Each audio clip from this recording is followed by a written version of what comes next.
Salut, Joe. Salut, Joe. Aujourd'hui, à notre émission, on va parler d'environnement. Oui. Quand l'environnement devient au cœur d'un modèle d'affaires, je ne sais pas si tu voulais rajouter quelque chose par rapport à ça. Bien, la fierté d'avoir ce joyau-là dans la région qui est Héritage Saint-Bernard. Puis en même temps, tant qu'à être là, bien, on pourrait rappeler aux gens, parce que souvent les gens nous demandent, on peut vous écouter où? Ils peuvent nous écouter ou nous regarder également. On a notre chaîne Spotify, Les Judicieuses. On a Apple Podcast également. Oui. Et on a aussi YouTube où que les gens ils ont la chance de nous voir et nous écouter en même temps. T'sais, on a envie de mettre en lumière la voix entrepreneuriale locale. Oui. Puis pour ça, on a envie de faire rayonner ces gens-là qu'on va accueillir, qu'on a déjà accueillis aussi.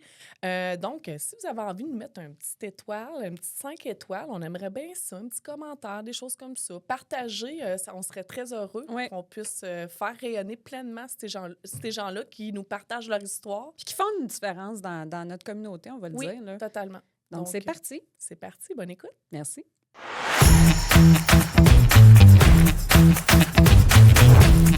Moi, j'ai l'honneur de présenter Marie-Hélène Doré, qui est arrivée il y a 22 ans au cœur de Héritage Saint-Bernard à titre de directrice des communications au départ. Oui, ben, responsable des communications. Oui, c'est ça. Même responsable du programme éducatif estival. Oh, OK, encore plus précis. Oui. Ensuite, tu es devenue directrice adjointe parce que je pense qu'un cher Luc Lécuyer préparait sa relève. Oui, tranquillement, on a fait ça doucement. Puis durant quelques années, là, j'ai appris avec un grand maître. Le grand mentor. Mm-hmm. Et pour finalement devenir directrice générale. Oui, en 2023. Oui, c'est ça. C'est tout récemment depuis que Luc a pris sa retraite. Alors, bienvenue à notre podcast. De nous accueillir. Et le grand mentor, Luc Lécuyer. Dès le début des années 80, Luc, tu as été membre d'un jeune groupe de militants écologistes, le Commando des planteux. Oui. Puis là, j'ai su, moi, que tu plantais parfois secrètement des arbres. En fait, tu voulais contrer l'érosion de la rivière Châteauguay à l'époque. Oui. Et tu es membre fondateur d'Héritage Saint-Bernard, bien évidemment. Tu as œuvré comme coordonnateur, puis tu as été directeur général pendant 25 ans. Et comme Julie l'a dit, tu as passé le flambeau à Marie-Hélène en 2023, désormais retraitée. Et mon Dieu, moi, je pense pas que c'est un vrai retraité. Un retraité très actif. Donc, bienvenue. Luc, merci beaucoup. d'être là. Merci d'être là. En fait, on va commencer aussi fortement que ça. Luc, on veut savoir quelle était la mission, la vision initiale lorsque vous avez fondé l'organisme. Héritage Saint-Bernard. Oui.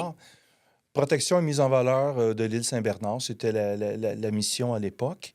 Et il faut dire qu'il y avait un consensus dans la population à Châteauguay. Les gens voulaient protéger l'île Saint-Bernard. Ça n'avait jamais été touché. Ça appartenait aux Sœurs Grises. Les Sœurs Grises étaient d'accord. Et il y avait la députée, c'était Pierrette Cardinal, qui était là au Parti libéral. Le ministre de Loisirs, Chasse et Pêche, c'était M. Picotte qui était là. Tout le monde s'entendait. Il y avait Jean-Marc Fournier qui était dans le décor. Il n'était pas en politique dans ce temps-là, Jean-Marc. T'es jeune avocat. Jeune avocat qui a dit, oui, moi, pour protéger tout ça, ça prend un organisme. Fait qu'on va fonder Héritage Saint-Bernard. Moi, je faisais partie d'un groupe aussi qui s'appelait Option Verte. Le groupe qui est en train de se former, on dit, on veut quelqu'un aussi du milieu qui s'occupe de l'environnement. Fait que moi, je suis allé me joindre à l'équipe d'Héritage Saint-Bernard. C'est le même, ça a commencé en 87. Okay. Wow! Puis comment ça a évolué avec les années, la croissance, justement, le nombre d'employés qu'il y avait au départ versus maintenant aujourd'hui, l'offre de services? Les 10 premières années, là, de 87 à 98, il n'y avait pas d'employés. C'était des bénévoles. C'était un conseil d'administration avec des bénévoles, puis ils faisaient ce qu'ils pouvaient, mais il n'y avait pas d'argent. Okay. On leur a confié un territoire qui est le refuge faunique aujourd'hui, mais pas d'argent attaché à ça. Fait que vous pouvez le gérer, mais on vous donne pas d'argent. Fait que c'est pas possible. Ben oui. Tu peux pas avoir d'employés, tu peux pas avoir d'équipement. Ça marche pas. Tes mains liées. C'est ça. Ça marche pas du tout. Puis en 98, on m'a demandé si j'étais intéressé de prendre le poste de direction. J'ai dit oui, mais j'étais le seul employé. On était un. C'était moi. Tu ne devais pas beaucoup de chicaner. Non, c'est ça. Puis il y avait un petit montant d'argent, assez pour tenir à peu près 6 mois. Puis là, c'est depuis ce temps-là que ça a évolué, rapidement. Ouais. C'est quand même Puis impressionnant.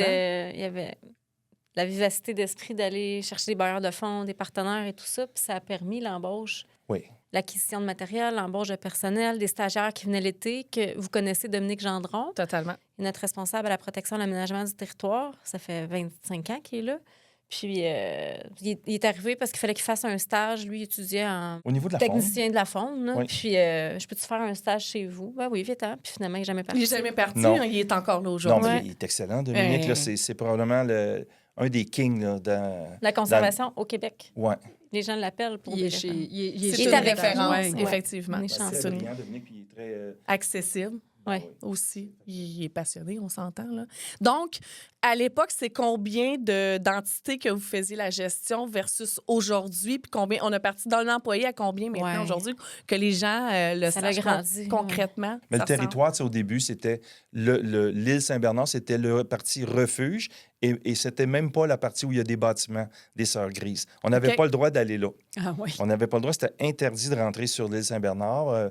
On avait nos petits passages sous le pont de la Sauvagine, c'était tout. Ah, Puis pour vrai? quand on ouvrait la clôture, on arrivait dans un champ. C'était ça. Fait qu'on commençait comme ça.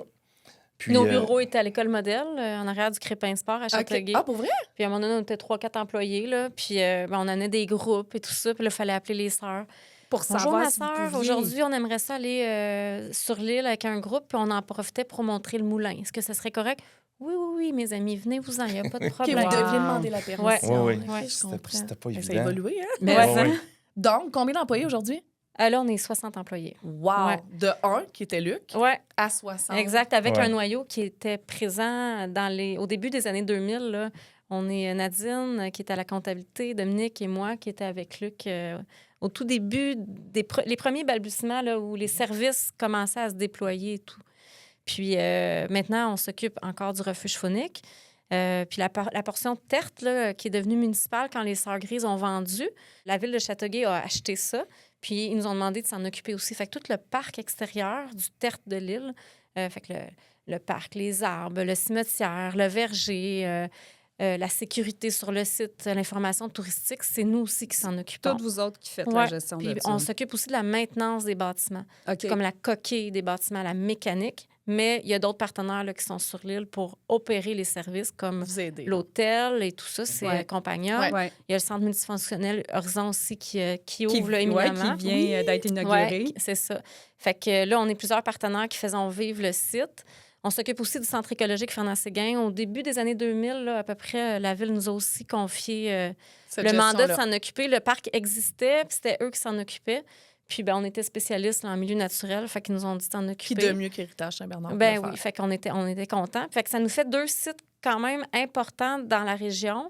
Un prisé à l'année, mais beaucoup comme printemps, été, Ouais. automne. Puis l'hiver, ben ça explose au centre écologique là, Oui. avec le ski de fond, Ouais. but à glisser, raquettes. Fait qu'à l'année, on est occupé, puis nos 60 employés, et là-dessus, il y a peut-être une quarantaine de temps plein, mais on s'assure de maintenir les emplois aussi en ayant plusieurs mandats de gestion comme ça. Wow. Elle est bonne, hein? Mais Vraiment. ça- Mais justement, moi, j'ai envie, quand tu as pris le flambeau de ce grand mentor-là, ça a été quoi ton plus grand défi en tant que gestionnaire? Premier défi, d'abord, quand Luc il m'avait sollicité pour prendre les rênes de la direction adjointe, c'était un poste qui était créé, tu sais, c'était pas un poste qui existait. Puis ce que j'ai trouvé difficile, c'est de grandir avec mes amis, mes collègues dans des nouvelles fonctions, Mm. un peu plus d'autorité ou de décision. Ça, j'ai beaucoup appris, mais j'ai pu bénéficier de coaching aussi pour me détacher un peu de ce qui était émotif et Ah oui. l'amitié. T'avais-tu le syndrome de l'imposteur à cause de ça? C'était ça? Non, parce que je sentais vraiment un appui de la part de mes vieux collègues là, qui étaient pour moi les plus importants. Mais des fois, tu peux pas tout le temps plaire. Non. Puis on a une grande volonté de Mm. plaire et d'être aimé. Ben. Fait que ça, c'était C'est dans un votre défi. ADN à vous oui, deux, c'est ça. ouais. Puis après ça, ben je dirais que ça demeure des défis, là, tu sais, je les cache pas, mais tu sais, mes habiletés politiques, les stratégies, parce qu'on fait beaucoup de politique sans avoir d'allégeance politique. On a des mandats de gestion de municipalité, puis on doit défendre nos mandats. Fait que c'est des stratégies qu'il faut développer. Fait que ça va de mieux en mieux, mais c'est des défis que j'adore, parce que s'il n'y en avait pas, ben ça serait plate. Ah, Ouais, tout à fait. effectivement. Tout à fait. L'expression rentabilité sociale, Mhm, c'est beau. mhm. Concrètement, ça se mesure comment? Ça se mesure en bonheur. Hein? Tu sais, il faut sortir du modèle traditionnel économique capitaliste, dont le but, c'est la recherche du profit, la performance, la croissance. On n'est pas là-dedans. Tu sais, c'est l'autre économie. Moi, je pense que l'économie sociale, c'est l'économie du futur. On regarde ce que l'économie capitaliste a fait sur la Terre depuis 100 ans, ça ne marche pas.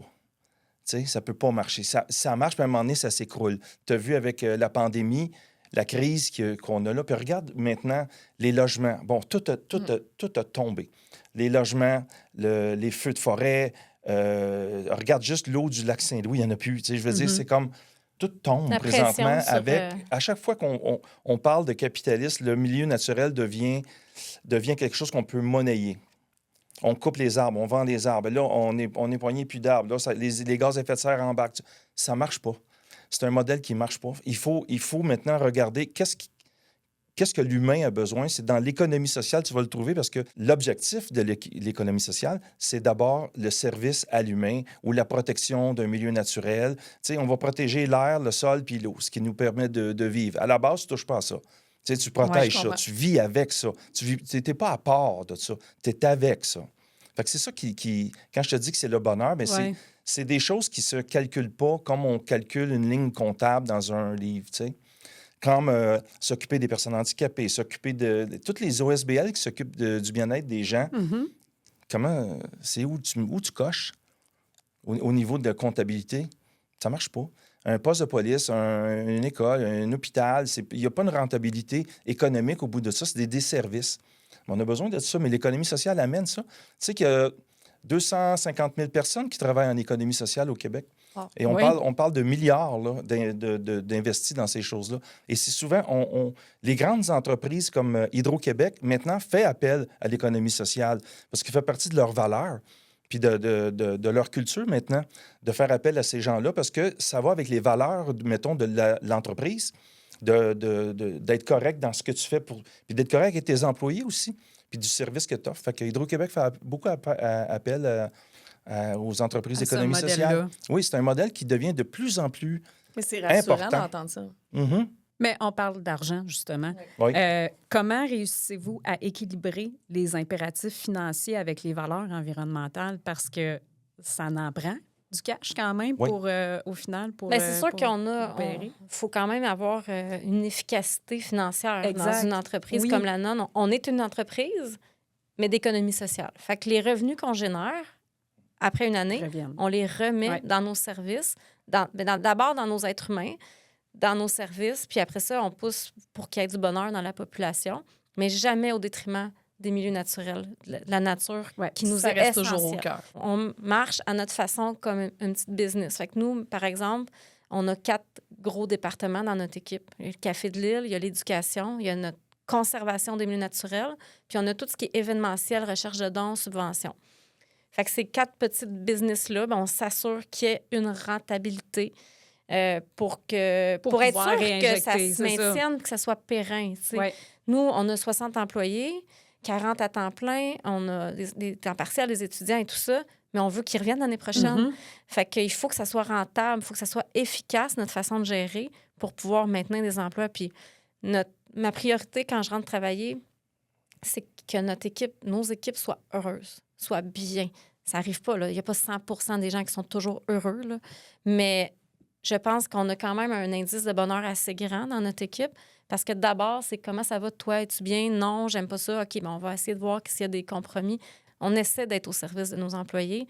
Puis, mais ça se ressent, je peux vous le dire, parce que dès qu'on rentre en contact avec vous, on sent le bonheur. C'est une équipe de petits rayons de soleil. C'est vraiment incroyable ce que vous avez réussi à créer. Mais on se sent pas mal privilégié là, d'être entouré. Puis, tu sais, les gens reviennent, restent. On a des employés qui quittent parce qu'on est content pour eux, on est fiers, ils ont fini d'étudier. Un an après, ils reviennent nous voir ou ils essaient, je vais aller faire un métier, je vais aller faire un DEP en construction. 6 mois après, ils reviennent. Puis je ne partirai plus jamais d'ici, tu sais. Fait que on essaie aussi de tendre vers des salaires qui sont un peu plus compétitifs. Mais nous, on a un grand défi à Héritage Saint-Bernard depuis les tout débuts, c'est qu'on n'a pas de financement à la mission. On est un OSBL aussi, mais on n'appartient à aucun ministère. Fait qu'on est comme un orphelin que tout le monde se pitch. Ouais. Puis, fait qu'il n'y a pas un ministère qui nous donne un montant d'argent annuellement récurrent. Fait qu'il faut aller développer, il faut être vraiment habile, stratégique, puis innovateur pour générer nos 2-3 millions de chiffres d'affaires annuels. Puis, on est soutenu par les mandats qu'on fait avec la Ville de Châteauguay, là, mais c'est parce qu'on rend des services en contrepartie. Oui, c'est ça. Mais ils nous soutiennent aussi. C'est le seul palier de gouvernement qui nous verse un montant à la mission annuellement, c'est la Ville de Châteauguay. Il n'y a ni le provincial ni le fédéral qui nous soutient pour tout ce qu'on fait. OK. Fait que ça prend des êtres humains vraiment passionnés, puis de les voir rester avec nous, ça nous permet de se projeter puis de rêver à atteindre ce but-là un jour. Là, puis, C'est motivant parce que, je veux dire, seul, on ne peut pas y arriver. Là. Exactement. 80 du financement qu'on a, c'est de l'autofinancement. On se finance comme une entreprise. À 80 C'est une entreprise. C'est beaucoup. Oui. Ouais. Puis, tu as 20 qui va être des subventions. Mais on a développé avec la Ville de Châteauguay un modèle vraiment intéressant. C'est qu'on gère des équipements qu'eux autres n'ont pas à gérer. Gérer le tertre de l'île Saint-Bernard, ils n'ont pas besoin d'envoyer des cols bleus, des cols C'est blancs. vous qui le faites. Ils l'ont donné à un organisme comme nous, puis on le gère bien. Moins cher que c'était le municipal, mais puis en même temps, nous autres, on réussit. Ce montant-là nous permet de survivre puis de s'occuper des milieux naturels. C'est un gagnant-gagnant. Totalement. Ouais. C'est ça. C'est souvent un modèle comme ça. On va te gérer ça, donne-moi, on va se prendre un pourcentage de profit. Ça va nous permettre de s'occuper de nos employés. Puis, c'est toute cette mécanique-là complexe qu'on a développée avec le temps. Ce qui fait notre marque de commerce aussi, quand, mettons, la Ville nous donne le tertre ou le ministère nous donne le refuge, c'est qu'on va chercher des subventions pour améliorer les équipements. Ils vont nous donner une base de revenus pour opérer comme la base là, du service, mais nous, on va chercher des subventions parce qu'on a quelqu'un chez nous qui est à la recherche de subventions pour aller, acquérir du matériel pour la mobilité réduite, refaire une terrasse, faire des passerelles, améliorer la zone de jeu. Fait qu'on vient comme bonifier, sans pression sur ces entités-là, les équipements pour la population. Intéressant. Exact. Quel rôle, justement, que Héritage Saint-Bernard joue dans la communauté locale au-delà de l'environnement? Au niveau éducatif, Ouais. quelque chose de... Tu sais, il y a la protection du territoire, d'un terrain. Ça, c'est une chose. Mais maintenant, permettre à la population de venir sur le terrain, l'accessibilité à des milieux naturels, c'est essentiel à la vie humaine. Tu sais, tu peux pas toujours être dans ton auto bloqué sur le pont Mercier. Là. Tu sais, à un moment donné, t'as besoin, ça te prend quelque chose qui est plus grand. L'accessibilité à la nature, c'est quelque chose d'important. On ne parle pas d'environnement, on parle d'accessibilité à du bonheur, à quelque chose à quiétude, quelque chose qui est philosophique, qui est spirituel. Qui est sain. Bon, l'accessibilité. Ensuite, l'éducation relative à l'environnement auprès des jeunes. Héritage reçoit, je pense, c'est 10 à 12 000 jeunes par année où il y a une éducation qui est faite et aussi à la population. Vois-tu, ça, c'est plus... On est encore... C'est plus de l'environnement, comme tu disais tantôt. Effectivement. Mais c'est vraiment... C'est autre chose. Mais tout est relié. Il y a aussi, on travaille vraiment fort pour l'achat local, la promotion des producteurs d'ici. Oui, ça, vous êtes Fait que, par fort exemple, au Café de l'Île, on est super fiers de ce que Janie a réussi à faire dans les dernières années. Là. On est certifié Aliments du Québec depuis plusieurs années. On travaille fort à trouver des partenaires qui fournissent les produits du menu. On produit beaucoup sur place, évidemment. On travaille avec la MRC de Roussillon pour prendre les légumes invendus des producteurs, les mal-aimés. On les remet au menu ou on les vend sur la table là, à petit prix. Ouais. Fait dans des circuits courts, c'est notre force. Par exemple, il y a des fermes là, qui viennent chercher toute notre marque de café. Puis on en produit des chaudières là, par semaine. Fait toute notre marque de café, on la garde déjà utilisée, là, qui a coulé puis qui a été... qui a servi toutes nos centaines de cafés.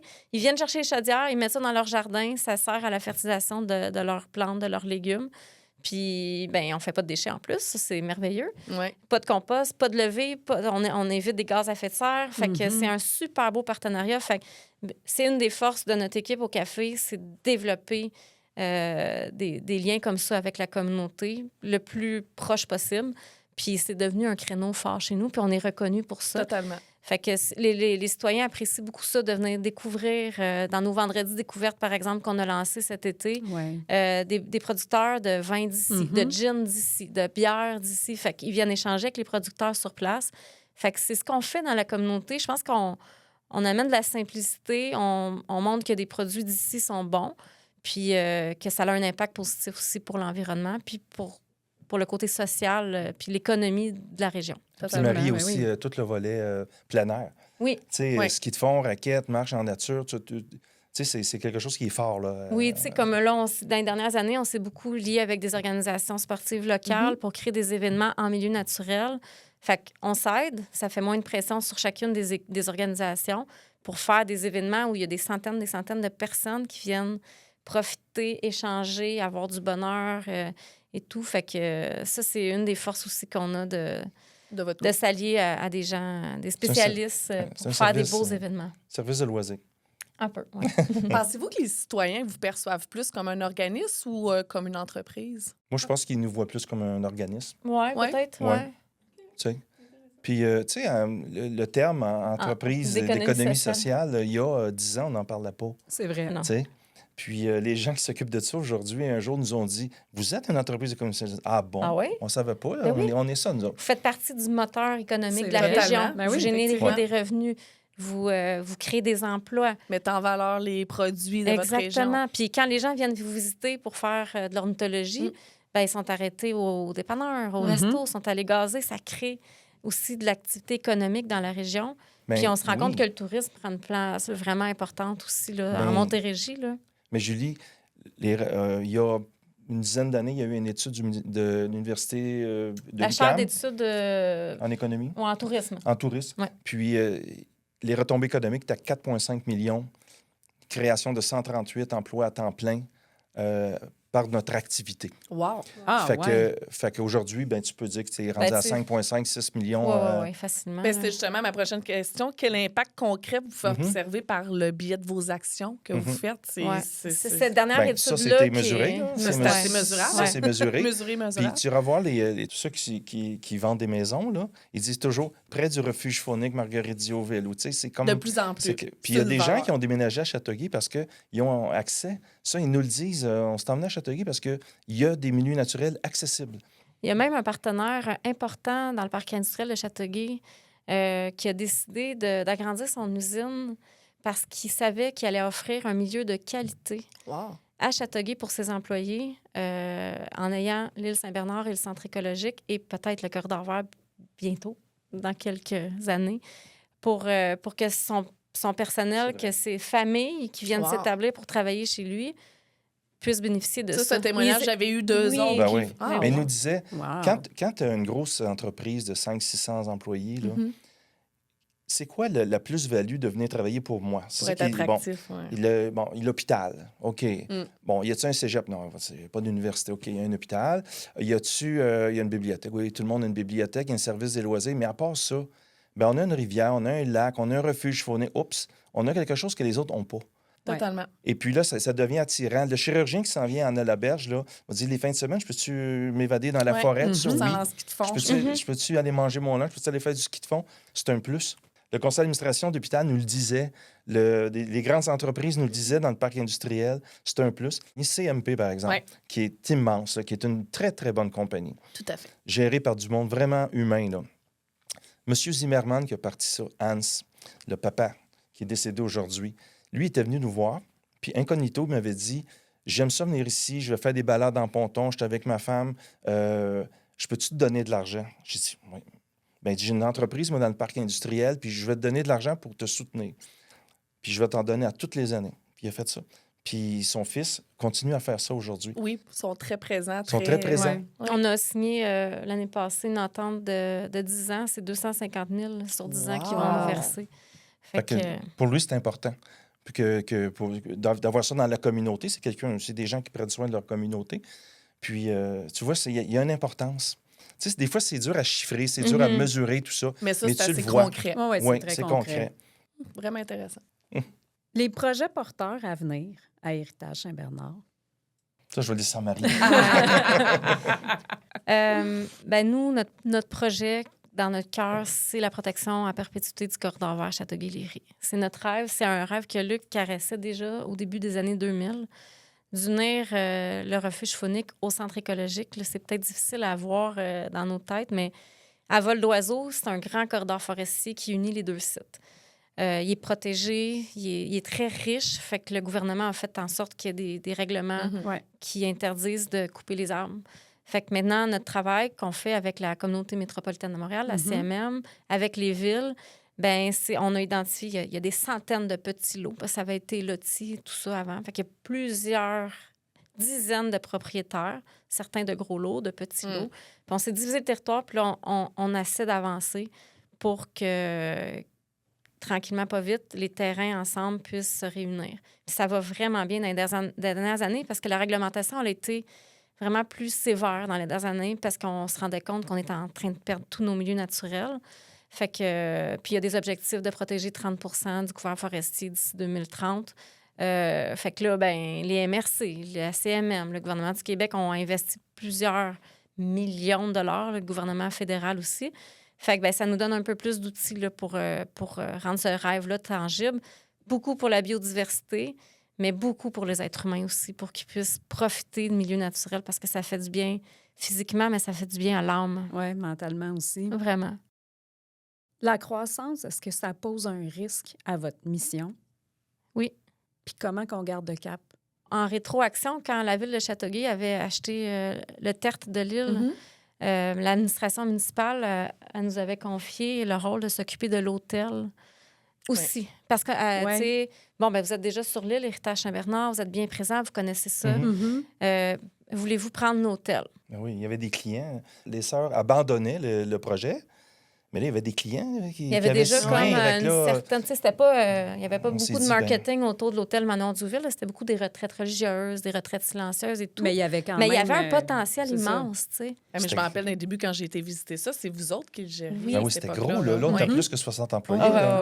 Fait que, tu sais, les employés qui travaillent anciennement pour les sœurs sont venus travailler pour nous. On a un directeur d'hôtel qui a été, tu sais, embauché. Ouais. On a restructuré tout ça. On a parti le bistrot La Traite. Oui, on a créé le bistrot La Traite. C'est vrai. Avec Patrick Cole. Oui. Ben à l'époque, oui, c'est Patrick. Fou, hein? Oui. Puis, ben, je pense que là, on est en croissance. Puis, ça peut causer des risques parce qu'il a fallu se positionner aussi, là, que... Moi, j'étais en congé de maternité dans ces années-là, mais il a fallu, à un moment donné, mettre un terme. On a géré l'hôtel pendant 2 ans. Puis, l'hôtel a besoin d'amour. C'était des petites chambres. Vous avez déjà vu les chambres, hein? C'est des petites chambres, là. Il y avait juste un lavabo, c'est tout, là. Il n'y avait rien d'autre. Pas d'air climatisé, pas de télévision, pas rien. Fait qu'on partait de loin pour faire un hôtel, là. C'est un hôtel atypique, c'est pas comme les autres hôtels. Mais quand même, il y avait plusieurs millions à mettre dans cet hôtel-là pour qu'elle devienne... pour qu'elle commence à faire des sous un peu, là. Pas juste des dépenses et tout ça. Puis, mais il faut, à ce moment-là, il faut que la ville mette de l'argent, mais la ville n'était pas prête à mettre tous ces montants-là. Fait que là, c'était très difficile. C'était presque impossible de ne pas faire de déficit à chaque année avec ça, t'sais. Fait que le monsieur Chouanière, Serge Chouanière, qui avait été notre consultant quand on a pris l'hôtel, c'est un spécialiste, il est décédé malheureusement, c'est un spécialiste en hôtellerie. OK. Fait que j'avais dit à M. Chouanière, nous autres, là, après 2 ans, vous avez un organisme qui s'appelle Companium, ça vous tente-tu de prendre l'hôtel? Il a dit oui, ça me tenterait. Fait que il a pris l'hôtel. Fait qu'on s'est dégagé de ça. Ça a fait notre affaire. C'était pas notre créneau. Nous autres, c'est le milieu naturel. Ben c'est ça. C'est qu'on a commencé à s'éloigner un peu de notre mission de base. À un moment donné, ça devient difficile de monter quelque chose, un modèle d'affaires qui tient la route avec l'hôtel. On se sentait responsable quand même de le prendre à ce moment-là pour que qu'il y ait une cohérence sur l'île. Là, on gérait tout. Même le verger. Le verger était supposé de disparaître. Il y avait 300 pommiers à l'époque. Puis on a viré ça de bord. Puis on a dit non, on a planté 1000 pommiers. Puis on a mis ça bio à place. C'est tous des défis qu'on a relevés qui ont fonctionné. Mais l'hôtel, il fallait le laisser aller... à des spécialistes. À des spécialistes en hôtellerie. Puis aujourd'hui, c'est Jean-Martin qui est là. Il fait une bonne job. Puis ça marche. Puis c'est rentable aujourd'hui. Mais tu sais, Jean-Martin travaille fort pour upgrader tout ça. Là. Mais on sent que tout le monde sur l'île, là, peu importe l'entité, là, tout le monde... tout le monde se tient. C'est des gens passionnés. C'est incroyable. Le cœur est mis... Mais si tu veux parler de croissance, une entreprise privée va penser à la croissance continuellement. Pas nous. Pas une entreprise d'économie sociale. À un moment donné, tu peux dire, moi, j'ai ma vitesse de croisière, je l'ai atteint. Puis ce qu'on fait, c'est correct. On peut penser comme ça. Mais il faut se démarquer. Il faut demeurer compétitif pour que les gens viennent chez nous, pour que les gens aient envie de venir au café, pour qu'ils achètent notre service éducatif, par exemple, tu sais, parce qu'il y a une compétition, par exemple, pour les écoles. Fait qu'on essaie de trouver la bonne voie pour que l'école ait envie de venir chez nous. Tu sais. Fait que ça, c'est le fun. On reçoit plein d'écoles de Montréal, de plein de commissions scolaires. Tu sais. Fait que parce qu'on se démarque, il faut rester intelligent à ce niveau-là, mais pas nécessairement de croître à dans tout un prix. objectif de croissance nécessairement tout le temps. Oui, puis de ne pas toujours suivre la ligne. Je veux dire, on peut créer, on peut inventer, on peut utiliser d'autres chemins pour faire des choses. On peut inventer, on peut innover. Tu sais, il y a plein de beaux cerveaux là, qui sont à Héritage Saint-Bernard là, pour créer des patentes et des affaires. On n'est pas obligé de suivre la ligne tout le temps. On ne la suit pas d'ailleurs. Non, tout c'est le ça. temps, Sortir du cadre. Puis si on est là aujourd'hui, c'est parce qu'on ne l'a pas suivi. Effectivement. C'est ce qui fait votre succès, probablement. Ouais. C'est quoi votre stratégie pour attirer, fidéliser la relève en gestion ou en environnement? Madame la directrice. C'est une bonne question, Judith. D'abord, on veut fidéliser puis essayer de garder... Nous, le taux de rétention est très bon chez Héritage Saint-Bernard. On a peu de mouvements. Là, les embauches qu'on a faites, c'est parce qu'ils ils ont fini leur bac, puis là, tu sais, c'est des emplois étudiants. Puis... Mais au niveau de notre équipe de gestion, par exemple, depuis 3-4 ans, Ça n'a pas bougé. Même le retraité reste proche. Le retraité, c'est un ami très proche d'Héritage Saint-Bernard. Fait qu'à ce niveau-là, on a, tu sais, on c'est est plus chanceux. une question de rétention. Oui, on travaille beaucoup sur la rétention. Puis pourquoi ils ont envie de rester chez nous? Ou qu'est-ce qui ferait qu'ils partiraient avec des sondages employés RH qu'on fait? Mais là, on va aller travailler là-dessus. Ouais. T'sais, oui, il y a le salaire, c'est sûr, parce que dans le milieu communautaire, c'est plus difficile. Mais on commence à se rapprocher de quelque chose de... Mais on va aller pallier avec d'autres avantages employés. Oui. Le refuge phonique, par exemple, c'est accessible gratuitement, évidemment. On a des super beaux rabais. On a une vie sociale active. Dans l'équipe d'Héritage Saint-Bernard, on a un comité social. Participation REER. Participation REER, assurance collective. Ça, c'est compétitif avec plein d'autres milieux entrepreneuriaux. On a mis ça en place il y a longtemps pour notre temps. Vous travaillez à être un employeur de choix, finalement. Exactement. Vraiment. Ben vraiment. Oui. Mais c'est ça, la nature d'une entreprise d'économie sociale. On n'est pas là pour exploiter les employés. Au contraire, on est là pour qu'ils soient heureux, pour que tout le monde soit heureux. S'ils sont heureux, la clientèle va être heureuse. C'est clair. Ce que Luc disait tout le temps là, quand j'étais petite, là, c'était moi, je veux que mes employés puissent avoir leur famille, leur maison, faire un voyage s'ils ont envie, qu'ils aient besoin d'une voiture. Mon but, là, c'est que mes employés puissent s'offrir ça. C'est la base du bonheur. Ben, en tout cas, qu'ils puissent faire leur choix, qu'ils aient les moyens de faire leur choix. Ouais. Puis on travaille là-dessus encore une fois. Fait que il est arrivé, mais nous, le but, là, c'est de le poursuivre. OK. C'est ça. OSBL puis entreprise d'économie sociale, ça ne veut pas dire pauvreté. Là. Non, effectivement. Oui. Non, ça mais il y en a qui ont cette perception-là. Oui, tu fais bien de le dire parce que c'est vrai qu'il y en a beaucoup qui ont cette perception-là. Qui vont être sous-payés, qui n'auront pas de compte sans serre. Nous, tout de suite, il y a longtemps, même peut-être en 2004-2005, on avait déjà de l'assurance collective, puis de la participation REER. Moi, je dis, les jeunes, il faut absolument... L'employeur va vous donner 4 mettez 4 de votre côté. Fait 8 par paye, ça ne paraîtra pas. Puis dans 20 ans, on va s'en reparler. On va regarder ce que vous avez accumulé. Mais il faut faire ça. Fait des fois, non, je sais pas. Mais vous faites de l'éducation en même temps. C'est ça. Faites-le, vous allez voir, tu sais. Wow. Luc, Marie-Hélène, on est rendu au segment question col roulé, question décolleté. On a-tu besoin de vous dire qui va poser quelle question? Non. Non? Okay. Moi, j'étais assez contente que l'automne soit revenu. Toi, c'est un col roulé Moi, aujourd'hui. j'ai un vrai. Je peux ressortir mon col roulé avec l'arrivée de l'automne. Oui. Vous avez le choix de répondre à une ou à l'autre ou aux deux. Décolleté. La décolletée, c'est moi, ça. Au cas que vous ne le saviez pas. La question, est-ce qu'on vous fait sentir parfois comme un caillou dans le soulier parce qu'à porter cette mission environnementale-là, challenger les modèles, les projets et tout ce qui s'ensuit, est-ce que vous vous sentez comme le caillou dans un soulier? Ou on vous parfois? fait sentir comme ça? Ben, oui? C'est sûr. Ouais. C'est évident. En environnement, on est toujours... On dérange. On dérange. Parce que si tu ne déranges pas, tu n'es pas là. Je veux dire, on va à contresens. C'est sûr qu'on dérange. Puis je me souviens, le président de la Fondation de la Faune du Québec était venu remettre quelque chose lors d'un souper bénéfice, puis il avait dit « On graisse la roue qui crie ». sais, il parlait de moi. Il dit, ben Luc, il est toujours en train de m'appeler. Toujours. Il dit, il est achalant, mais Grim, ça avance, puis Ouais, il oui, se passe c'est des choses. Mais Moi, ça me faisait plaisir quand tu disais, t'es achalant. Oui, je vais t'achaler, je vais continuer à t'achaler. Mais c'est parce Parce qu'on qu'on porte une l'avance. mission du gouvernement, tu sais, en fait, on gère un équipement du gouvernement, puis ils nous donnent pas plus de sous Mais qu'en non, qu'en c'est ça. 98, quand Luc, il l'a pris, là. On gère le refuge faunique avec pas de sous. Comment tu veux qu'on soit pas achalant?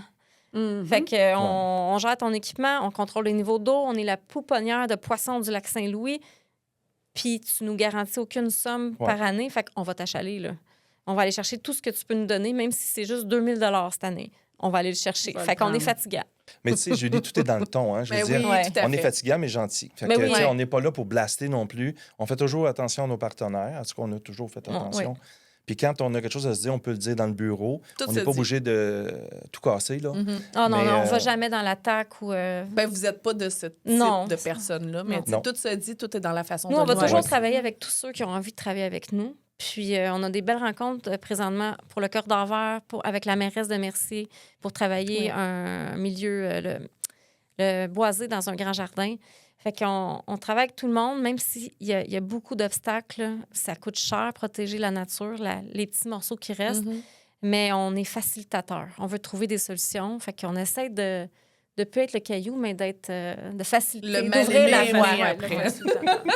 Parfait, merci d'avoir répondu à la question. Question col roulé maintenant. Diriger un organisme comme Héritage Saint-Bernard, c'est aussi porter une mission collective. Est-ce que vous sentez parfois que l'exemplarité vous est imposée, même à l'extérieur des heures de travail? Oui. Hein, Luc, quand t'allais au IGA, pas de sac, là? Seigneur! J'adore. T'achètes Exemple un sac parfait. tout de suite. Ah ouais? Pour vrai? Tu arrives à IGA, t'as pas de sac, tu dis, Tu peux pas t'en achètes sortir un avec autre. un tu sac dis, en ah, plastique. Là. Ben, Il y en si a tu plus, pas à mais... Châteauguay, mettons, mais si t'es à Québec, est-ce que t'oserais? Non, mais c'est sûr qu'il faut que les bottines suivent les bobines. Il OK. Tout le temps. faut que ça soit cohérent. Tout ça, oui. Mais on n'est pas parfait. Tu sais, Ben non. on triche, là. Tu sais, on essaie de tendre vers ce qui est le mieux, mais tout faire au point de vue environnement dans tous les gestes, je pense que c'est un peu illusoire, là. Ben, moi, je D'accord. m'imaginais au Festival d'été de Québec, Ouais. il fait 41 degrés, vous avez oublié votre bouteille réutilisable. Est-ce que Ah, vous allez ça, mourir acheter de des bouteilles soif? d'eau, c'est vraiment difficile pour moi, OK. personnellement. OK. Je vais le faire. Ça va arriver, Ouais. là, mon enfant, mettons, on est Ouais, ouais. en train de faire Tu l'épicerie, le laisseras puis pas mourir de il peut soif. plus, là, je vais accepter. Merci. C'est déjà Ben la oui. fin. Ouais. C'est donc bien le fun. Mais oui, effectivement. Mais merci beaucoup parce que je veux juste terminer sur cette note-là, si tu me le permets. Ah, Jo. je te permets tout. Mais moi, vous êtes vraiment un coup de cœur. Je le dis au micro quand que la soirée bénéfice. J'ai jamais peur de le dire parce que vous êtes vraiment les premiers que j'ai rencontrés quand je suis arrivée dans la région. Puis vous avez vraiment un organisme qui est venu me chercher directement dans le cœur. Puis dès que j'avais rencontré l'équipe, je me rappelle, il fallait que je tasse tout à l'agenda si je savais que j'allais chez Héritage parce que je savais que j'allais passer 3 heures parce qu'on allait m'emmener dans la forêt, dans le manoir, partout. Oui. Mais moi, ça m'a marqué. Puis encore aujourd'hui, je vous côtoie. Puis mon Dieu, on vous aime de tout notre cœur. Puis vous êtes vraiment des gens de cœur. Puis incroyable à voir aller. Puis la passion qui vous anime, c'est inspirant de vous voir. Fait que Ouais. merci beaucoup pour tout C'est ça. important qu'on soit là pour porter votre mission aussi Exact. parce qu'elle est belle. Puis il y a des gens qui connaissent même pas ou peu ce qu'a offert Ouais. Héritage Saint-Bernard. Donc, on Effectivement. n'en parlera jamais trop. Effectivement. Eh ben, merci. Ouais, merci à vous. C'est une C'était super une belle belle rencontre. émission, là. Merci. C'est très agréable. Merci à vous deux.